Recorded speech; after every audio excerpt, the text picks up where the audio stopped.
আসসালামু আলাইকুম বন্ধুরা, আশা করি আপনারা সকলেই ভালো আছেন আর আপনারা দেখছেন এমডি ভয়েস টিভি। বন্ধুরা, আজকের এই ভিডিওতে আমরা বলবো যে আল্লাহর কুদরতে হযরত ঈসা আলাইহিস সালাম যেভাবে একজন মৃত্যু মহিলাকে জীবিত করেছিলেন সেই সম্পর্কে একটি বিস্ময়কর সত্য ঘটনা, যা শুনে আপনার মন ছুঁয়ে যাবে ইনশাআল্লাহ। তাই ভিডিওটি একবারে শেষ পর্যন্ত দেখবেন। বনী ইসরায়েলের এক লোক ছিল যার বিবি ছিল খুব সুন্দরী ও রূপবতী। সে তার বিবির প্রতি আসক্ত ছিল, কিন্তু যখন তার বিবি মারা গেল তখন সে খুবই ব্যথিত হল এবং দীর্ঘদিন যাবৎ সর্বদা তার স্ত্রীর কবরের কাছে এসে বসে থাকত আর দু চোখের অশ্রু বয়ে পড়ত। ঘটনাক্রমে একদিন হযরত ঈসা আলাইহিস সালাম এই পথ দিয়ে যাচ্ছিলেন।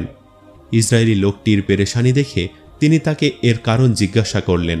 তখন ইসরায়েলি লোকটি নিজের সকল ঘটনা খুলে বললেন।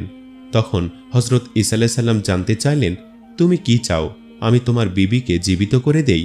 তখন লোকটি বলল, জি হ্যাঁ, আমি তো মন থেকে এটিই চাই, কেননা আমি তাকে খুবই ভালোবাসতাম।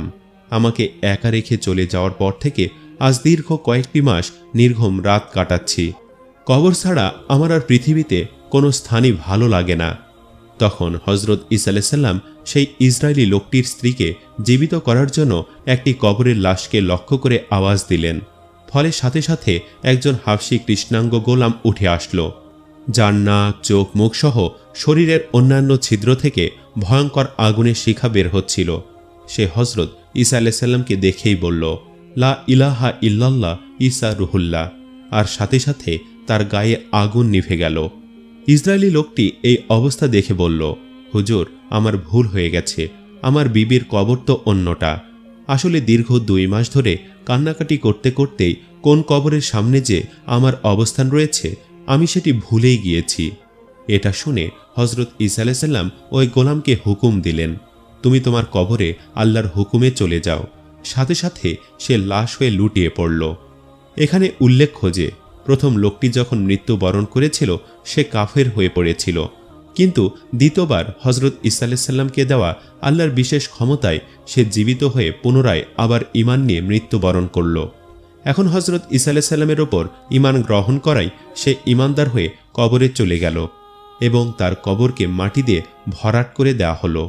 হযরত ঈসা আলাইহিস সালাম অন্য কবরের দিকে দৃষ্টিপাত করলেন এবং হুকুম করলেন, হে কবরের অধিবাসী, আল্লাহর হুকুমে জীবিত হয়ে যাও। এবার সঠিক কবরের সামনে হযরত ঈসা রুহুল্লাহ নির্দেশনা পাওয়া মাত্র সাথে সাথে কবরের ভেতর থেকে এক অনিন্দ্য সুন্দরী মহিলা মাথা থেকে ধোঁয়া ছাড়তে ছাড়তে উঠে আসলো। মহিলাকে দেখে লোকটি বলে উঠল, হে রুহুল্লাহ, হে আল্লাহর নবী, এটাই আমার বিবি। অতঃপর হযরত ঈসা আলাইহিস সালাম অনুমতিক্রমে লোকটি তার বিবিকে নিয়ে বাড়ির পথে রওনা হলো। কিন্তু দীর্ঘদিন নির্ঘুম রাত কাটানোর কারণে তার প্রচণ্ড ঘুম পেল।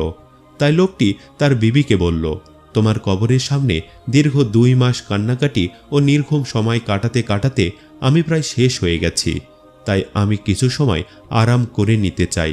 তার স্ত্রীর সাথে সাথে সম্মতি দিল। ফলে লোকটি রাস্তার পাশেই শ্রান্ত পরিশ্রান্ত হয়ে তার কোলে মাথা দিয়ে ঘুমিয়ে পড়ল এবং গভীর ঘুমে আচ্ছন্ন হয়ে পড়ল। এমন সময় এক রাজকুমার ঘোড়ায় চড়ে এই পথ দিয়ে যাচ্ছিল। রাজকুমারীও ছিল খুব সুদর্শন ও সুঠাম দেহের অধিকারী। তার সাথে ছিল অনেক লস্কর, স্বর্ণ গহনা, দুনিয়াবি অনেক আসবাবপত্র। তাকে দেখে সেই ইসরায়েলি বিবি নিজে আসক্ত হয়ে গেল এবং রাজকুমারের প্রেমে পাগল হয়ে গেল। তাই নিজেকে নিয়ন্ত্রণ করতে না পেরে সেই ইসরায়েলির বিবি স্বামীর মাথাকে নিজের কোল থেকে নামিয়ে রেখে রাজকুমারের সামনে গিয়ে উপস্থিত হল। রাজকুমার যখন তাকে দেখল তখন তার পছন্দ হয়ে গেল এবং সে মহিলার সম্মতি পেয়ে তাকে ঘোড়ার পিঠে উঠিয়ে নিল এবং রাজমহলের দিকে রওনা হলো। ইসরায়েলি লোকটি দীর্ঘ 2 দিনের ঘুম ভাঙ্গার পর বিবিকে পাশে দেখতে না পেয়ে সে আবারও চিন্তিত হয়ে পড়ল। অবশেষে ঘোড়ার পায়ের চিহ্ন অনুসরণ করে করে রাজমহলে পৌঁছে গেল এবং সে সেখানে তার বিবিকে রাজকুমারের সাথে আনন্দ আয়েশ করতে দেখতে পেল। তখন ইসরায়েলি ক্ষুব্ধ হয়ে রাজকুমারকে বলল, এটা আমার বিবি, দয়া করে আপনি তাকে ছেড়ে দিন। রাজকুমার কিছু বলার আগেই মহিলাটি বলে উঠল, আমি তোমার বিবি নই, আমি রাজকুমারের বাদী। সে যেন নিজের কানকে বিশ্বাস করতে পারছিল না যে স্ত্রীর জন্য সে দীর্ঘ 2 মাস কবরের পাশে কান্নাকাটি করে নিজের জীবনকে ধ্বংস করেছিল, সেই স্ত্রী আজ আল্লাহ পাকের দেওয়া হজরত ঈসা আলাইহিস সালামের বিশেষ ক্ষমতার বলে উঠে তার সাথে বেঈমানি করল। ইতিমধ্যে রাজকুমার তাকে গর্জন দিয়ে বলে উঠল, তোমার কত বড় স্পর্ধা, তুমি আমার বাদীকে আমার কাছ থেকে ছিনিয়ে নিয়ে যেতে চাইছো? তখন ইসরায়েলি খুব অনুনয় করে বলল, খোদার কসম, এটা আমার বিবি।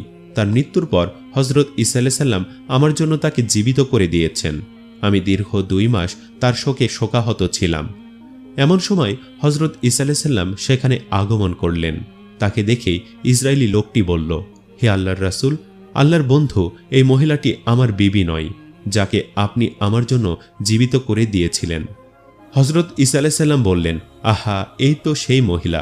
এই কথা শুনে মহিলাটি বলল, হে রুহুল্লাহ, লোকটি মিথ্যাবাদী, আমি এ রাজকুমারীর বাদী।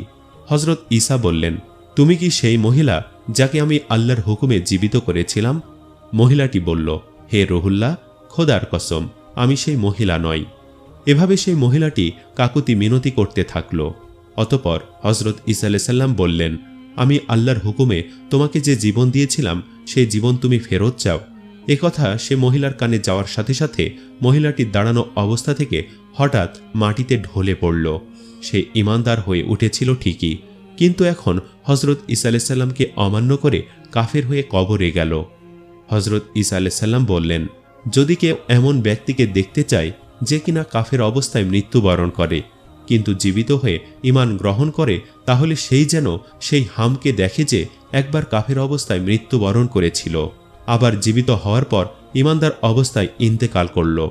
আর যে ব্যক্তি এমন মানুষকে দেখতে চায় যে ঈমানের অবস্থায় মৃত্যুবরণ করল ঠিকই, কিন্তু আল্লাহ পাক তাকে দুনিয়ার নিয়ামত দেওয়ায় সে আবার দুনিয়ায় অন্ধ হয়ে অন্ধ ভক্তিতে মরীচিকার পেছনে দৌড়াতে থাকলেও নিজের স্বামীর সাথে বেঈমানি করল, আল্লাহ পাক আবার তাকে জীবিত করে অতপর সে কুফরি অবস্থায় মৃত্যুবরণ করে, তাহলে সে যেন এই মহিলা দেখে। এই ঘটনা দেখে সেই ইসরায়েলি লোকটি বলল, আমি আর কখনো বিয়ে করব না। কথাটি বলেই সে আল্লাহর রাস্তায় বের হয়ে গেল এবং আল্লাহর ইবাদত করতে করতে মৃত্যুবরণ করল।